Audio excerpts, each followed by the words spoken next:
because I kind of want us to think about this. How do we stand out when we have to kind of also stay in the box a little bit, right? When we're in an industry like the investment space and financial services where you can't necessarily just do whatever you want to do. Yeah. And that's an interesting one. So STK, I don't know if you got some thoughts on that. If you're ready to jump right in, but I'm ready. I'm Let's ready. do So it. I would say,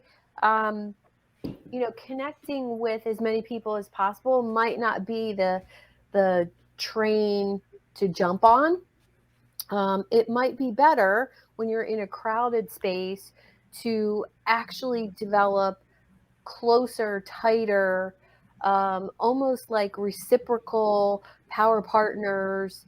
You think of forming your own group with those strategic partners in it, maybe 10, 20 of those people, and you're the trusted advisor. You're the advisor. And I'm thinking of a friend of mine who's a financial advisor who did that for himself, and his group would meet once a month for lunch in person. I was part of that group because we've been friends since high school, and the group grew and grew and grew, but he never allowed another financial advisor in that space. He's the man. He's the connector. He's the introducer. He has introduced me to at least 100 people over the years. I don't know. I'm feeling like quantity is not quite the right way to think about it, especially in the space where you can't make yourself, you can't brand yourself and really stand out by being tremendously different than everybody else. It is a tough one, right? You can say, oh, be creative, but how creative are you allowed to be? I don't know in this instance that I would say like creativity is the right route, but I think maybe innovation could be the right route, but you have to be allowed to innovate. Yeah. And there's plenty of places in the financial services industry where you're not allowed to. And yet, I see and meet people online all the time in that space who have really innovated with what they're doing and how they're doing it.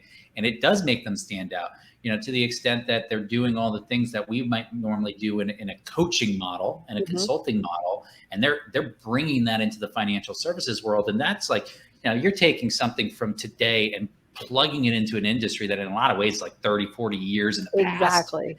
And that helps them stand out. So you can't do that with every structure. And Anthony might not be able to do that within his structure. But to me, it's an easy way to stand out is just kind of start to embed with some of that innovation.